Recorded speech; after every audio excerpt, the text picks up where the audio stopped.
नमस्कार मित्रों। अमिताभ बच्चन 11 अक्टूबर उनका जन्मदिन। अमिताभ बच्चन हिंदी फिल्मों के अभिनेता है। हिंदी सिनेमा में 4 दशकों से ज़्यादा बिता चुके अमिताभ बच्चन को उनकी फिल्म में एंग्री यंग मैन की उपाधि प्राप्त है। वे हिंदी सिनेमा के सबसे बड़े और सबसे प्रभावशाली अभिनेता माने जाते हैं। उन्हें लोग सदी के महानायक के तौर पर भी जानते हैं और वे प्यार से उन्हें बिग बी और शहंशाह कहते हैं। सदी के इस महानायक ने भी राजनीति में अपनी किस्मत आजमाई थी। वे राजीव गांधी की करीबी दोस्तों में से थे, इसलिए उन्होंने कांग्रेस पार्टी ज्वाइन की और इलाहाबाद से देश के 8वें आम चुनाव में ताकतवर नेता एच.एन. बहुगुणा को हराया था। लेकिन उन्हें राजनीति का संसार बहुत नहीं पाया। उन्होंने मात्र 3 साल में इसे अलविदा कह दिया। अमिताभ बच्चन का जन्म उत्तर प्रदेश के इलाहाबाद जिले में हुआ था। उनके पिता का नाम हरिवंश राय बच्चन था। उनकी पिता हिंदी जगत के मशहूर कवि रहे। उनकी माँ का नाम तेजी बच्चन था। उनके एक छोटे भाई भी है जिनका नाम अजिताभ बच्चन है। अमिताभ का नाम पहले इनकलाब रखा गया था, लेकिन उनके पिता के साथी रहे कवि सुमित्रा नंदन पत के कहने पर उनका नाम अमिताभ बच्चन रखा गया। अमिताभ बच्चन शेरवुड कॉलेज नैनीताल के छात्र रहे। इसके बाद की पढ़ाई उन्होंने दिल्ली विश्वविद्यालय के किरोड़ीमल कॉलेज में की थी। पढ़ाई में भी वे काफ़ी अव्वल थे और कक्षा के अच्छे छात्रों में उनकी गिनती होती थी। कहीं ना कहीं ये गुण उनके पिताजी से ही आए थे, क्योंकि वे जाने माने कवि रहे।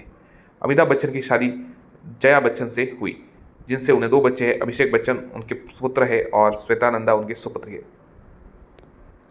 अमिताभ बच्चन की शुरुआत फिल्मों में वॉइस नरेटर के तौर पर फिल्म भुवन सोम से हुई थी, लेकिन अभिनेता के तौर पर उनके करियर की शुरुआत सात हिंदुस्तानी से हुई।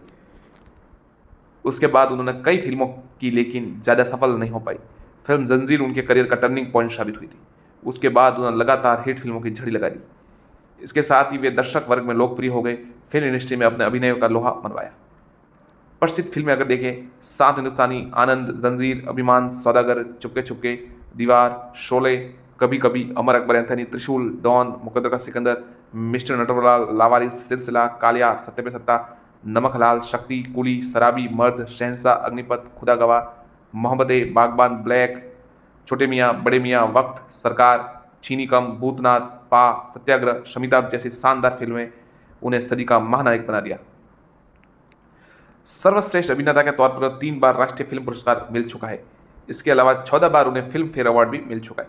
फिल्मों के साथ वे गायक, निर्माता, टीवी प्रेजेंटर भी रहे। भारत सरकार ने उन्हें पद्मश्री और पद्म भूषण से नवाजा। अमिताभ बच्चन सदी के महानायक कहे जाते हैं। वे हिंदी फिल्मों के सबसे बड़े सुपरस्टार माने जाते हैं। उन्हें असली पहचान फिल्म जंजीर से मिली थी। ये फिल्म अमिताभ से पहले कई बड़े अभिनेताओं को ऑफर हुई थी, जिसमें मशहूर अभिनेता राजकुमार भी थे। लेकिन राजकुमार ने इस फिल्म को यह कहकर ठुकरा दिया था कि डायरेक्टर के बालों के तेल की खुशबू अच्छी नहीं है। 70 और 80 के दौर में फिल्म सीन्स में अमिताभ बच्चन का ही आधिपत्य था। इस वजह से फ्रेंच डायरेक्टर फ्रांसवा ट्रूफो ने उन्हें वन मैन इंडस्ट्री तक करार दिया था। अपने करियर के दौरान उन्होंने कई पुरस्कार जीते, जिसमें सर्वश्रेष्ठ अभिनेता के तौर पर 3 राष्ट्रीय पुरस्कार शामिल है। इंटरनेशनल फिल्म फेस्टिवल्स और कई अवार्ड समारोह में उन्होंने कई पुरस्कार सम्मानित किया गया। 14 बार फिल्म फेयर पुरस्कार भी जीत चुके। उन्हें फिल्म फेयर में सबसे ज़्यादा 39 बार नामांकित किया जा चुका है। फिल्मों में उनके द्वारा बोले गए डायलॉग आज भी लोगों के दिलों में ताज़ा है। उनके सुपरहिट करियर में उनके फिल्म्स के डायलॉग भी अहम रोल है। फिल्मों की लिस्ट में एक महान फिल्म का नाम हम भूल गए, जो अब तक क्लासिक फिल्म मानी जाती है, काला पत्थर। उसमें अमिताभ का जो रोल था वो देखने ही लायक था। आप उसकी इंटेंसिटी पर्दे पर महसूस कर सकते हैं। उन्हें भारत सरकार की तरफ से 1984 में पद्मश्री, 2001 में पद्म भूषण और 2015 में पद्म विभूषण जैसे सम्मान दिए गए। करियर के शुरुआती दौर में उन्हें काफ़ी दिक्कतों का सामना करना पड़ा था। उनकी फिल्में लगातार फ्लॉप हो रही थी। तब वे वापस घर लौटने का मन बना चुके थे, लेकिन फिल्म जंजीर उनके करियर का टर्निंग पॉइंट बन गई। फिल्म में इंडस्ट्री में उनको एंग्री यंग मैन के रूप में उदय हुआ। आज जिस अमिताभ बच्चन की आवाज़ पूरी दुनिया का है, एक समय था जब उनकी आवाज़ उनके करियर में रोड़ा बन रही थी। उन्हें नकार दिया गया, लेकिन बाद में उनकी आवाज़ ही उनकी ताकत बनी। उनकी आवाज़ औरों से काफ़ी जुदा और भारी थी। इस वजह से कई निर्देशक ने उन्हें कई फिल्मों से कहानी की नैरेट तक करवाया। कई प्रोग्राम्स को उन्होंने होस्ट भी किया। उनकी फिल्में अच्छा बिजनेस कर रही थी। अचानक 26 जुलाई 1982 को फिल्म कूली की शूटिंग के दौरान उन्हें गंभीर चोट लग गई। दरअसल फिल्म के एक एक्शन दृश्य में अभिनेता को मौका मारना था और उन्हें मेज से टकराकर जमीन पर गिरा, लेकिन जैसे ही मेज की तरफ कूदे, मेज का कोना उनके हाथों में लग गया, जिसकी वजह से उनका काफ़ी खून बह गया। स्थिति इतनी गंभीर हो गई कि ऐसा लगने लगा कि मौत के करीब है, लेकिन दुआओं की वजह से वे ठीक हो गए। कुली में लगी चोट के बाद उन्हें लगा कि अब फिल्में नहीं कर पाएंगे और उन्होंने अपने पैर राजनीति में बढ़ा दिए। उन्होंने 8वीं लोकसभा चुनाव में अपने गृह क्षेत्र इलाहाबाद से उत्तर प्रदेश के पूर्व मुख्यमंत्री एच.एन. बहुगुणा को काफ़ी ज़्यादा वोटों से हराया। राजनीति में ज़्यादा दिन वे नहीं टिक सके, उन्होंने फिल्मों को ही अपने लिए उचित समझा। जब उनकी कंपनी ABCL आर्थिक संकट से जूझ रही थी, तब उनके मित्र व राजनीतिज्ञ अमर सिंह ने उनकी काफ़ी मदद की। बाद में अमिताभ ने भी अमर सिंह के साथ काफ़ी दोस्ती निभाई। उनकी पत्नी जया बच्चन ने समाजवादी पार्टी ज्वाइन किया, वे राज्यसभा सदस्य बन गई। अमिताभ ने पार्टी के लिए कई विज्ञापनों और राजनीतिक अभियान किए। फिल्मों में अगर एक बार फिर उन्होंने वापसी की और फिल्म शहंशाह सुपरहिट साबित हुई। इसके बाद उनके अग्निपथ में निभाए गए अभिनय को काफ़ी सराहा गया और उन्हें राष्ट्रीय फिल्म पुरस्कार मिला, लेकिन इस दौरान बाकी फिल्में कोई खास कमाल नहीं दिखा सकी। 2000 में आई मोहब्बतें उनके डूबते करियर को बचाने में काफ़ी मददगार साबित हुई। फिल्म को उनके अभिनय को काफ़ी सराहा गया। इसके बाद उन्होंने कई फिल्मों में काम किया, जिसे आलोचकों के साथ साथ दर्शकों ने काफ़ी पसंद किया। 2005 में आई ब्लैक में उनके शानदार अभिनय और उनके राष्ट्रीय फिल्म पुरस्कार से एक बार फिर सम्मानित किया गया। फिल्म पा में उन्हें अपने बेटे अभिषेक बच्चन की बेटी का किरदार निभाया। फिल्म को काफ़ी पसंद किया गया और एक बार फिर उन्हें राष्ट्रीय पुरस्कार से नवाजा गया। 3 फिल्म बाद वे काफ़ी लंबे समय तक गुजरात के पर्यटन के ब्रांड एम्बेसडर भी है।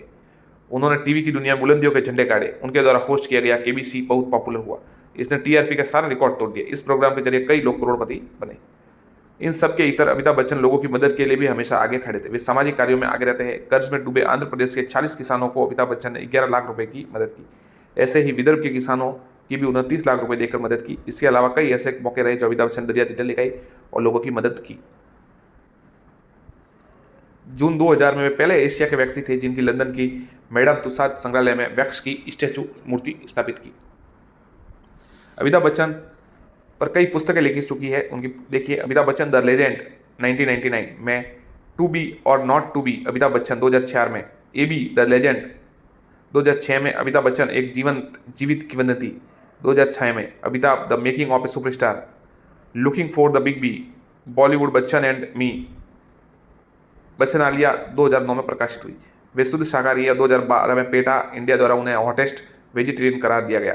पेटा एशिया द्वारा कराए गए कॉन्टेस्ट पोल में एशिया के सेक्सिएस्ट वेजिटेरियन का टाइटल भी उन्हें जीता। टेक्नोलॉजी के लिए भी सबसे एक्टिव है बच्चन। आज का दौर सोशल मीडिया का है। खबरें पल पल इंटरनेट पर अपलोड होती है। ऐसे में बिग बी कहाँ पीछे रहने वाले। वे फेसबुक, ट्विटर और का जमकर इस्तेमाल करते हैं। कलकत्ता में 800 रुपये मासिक वेतन पर काम भी किया। अमिताभ बच्चन ने मुंबई में फिल्मों में किस्मत आजमाने से पहले कोलकाता में रेडियो अनाउंसर और एक शिपिंग कंपनी में एग्जीक्यूटिव के तौर पर भी काम किया। उस दौरान उन्हें 800 रुपये मासिक वेतन मिला करता था। वर्ष 1968 में कलकत्ता की नौकरी छोड़ने के बाद मुंबई आ गए। मुंबई आते वक्त उनके पास तत्कालीन प्रधानमंत्री श्रीमती इंदिरा गांधी, जो अमिताभ के मित्र राजीव गांधी की माता थी, का लिखा सिफारिशी खत भी था, जिसके बदौलत उन्हें K.A. अब्बास की फिल्म सात हिंदुस्तानी में काम भी मिला। इसी भूमिका के लिए उन्हें पहली बार राष्ट्रीय पुरस्कार भी हासिल हुआ। अभिनेता अमिताभ बच्चन मुंबई में अपने शुरुआती दिनों में प्रसिद्ध हास्य कलाकार और निर्माता निर्देशक महमूद के घर पर रहे थे और बाद में उन्होंने महमूद की फिल्म बॉम्बे टू गोवा में काम भी किया। फिल्म गुड्डी में अमिताभ को हटा दिया गया। अमिताभ बच्चन और उनकी पत्नी जया भादुड़ी की पहली मुलाकात पुणे के फिल्म एंड टेलीविजन स्टूडियो में हुई थी। दूसरी बार ऋषिकेश मुखर्जी की फिल्म गुड्डी के सेट पर मिले। ऋषिकेश मुखर्जी ने गुड्डी में नायक के तौर पर पहले न सिर्फ अमिताभ बच्चन को चुना था, बल्कि उनके साथ कई सीन भी शूट किए थे, लेकिन बाद में अमिताभ बच्चन को ये कहकर फिल्म हटा दिया गया कि इस भूमिका में शूट नहीं करते। इसके बाद फिल्म में नायक का किरदार समित मांझा को सौंपा गया। हालांकि बाद में गुड्डी के बाद ऋषिकेश मुखर्जी ने अमिताभ बच्चन के साथ मिली, चुपके चुपके और अभिमान जैसी कई सुपरहिट फिल्में भी दी थी।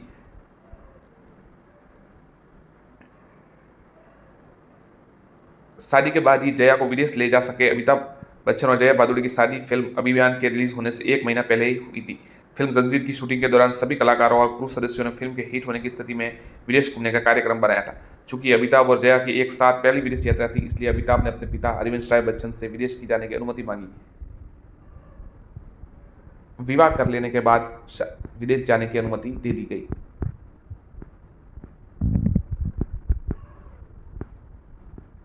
दिग्गज नेता हेमवती नंदन बहुगुणा को हरा दिया। 1984 में भूतपूर्व प्रधानमंत्री इंदिरा गांधी की हत्या के बाद अमिताभ बच्चन इंदिरा गांधी के पुत्र और अपने मित्र राजीव गांधी के कहने पर राजनीति में शामिल हुए थे और इलाहाबाद की लोकसभा सीट से चुनाव लड़कर भारतीय राजनीति के चाणक्य कहे जाने वाले दिग्गज नेता हेमवती नंदन बहुगुणा को पराजित किया था। अमिताभ बच्चन ने 12 फिल्मों में डबल रोल किए। इतना ही नहीं, एक फिल्म निर्देशक S. रामानाथन की महान में उन्होंने 13 भूमिका यानी ट्रिपल रोल किया। अमिताभ बच्चन ने पहली बार मिस्टर नटवरलाल के गीत मेरे पास आओ मेरे दोस्तों गीत के लिए पार्श्व गायन किया था। 1980 के दशक में अमिताभ बच्चन के चेहरे को लेकर एक कॉमिक्स चरित्र सुप्रीमो की रचना की गई थी, जिसकी सीरीज का नाम ही the adventure of Amitabh Bachchan, किससे अमिताभ बच्चन के रखा गया था। यह कॉमिक श्रृंखला लगभग 2 साल तक प्रकाशित होती रही। ड्यूविले शहर की दुर्लभ मानद नागरिकता पाई। वर्ष 2023 में अमिताभ बच्चन को फ्रांस के ड्यूविले शहर की मानद नागरिकता भी प्रदान की गई, जो किसी भी विदेशी के लिए दुर्लभ कही जाती है।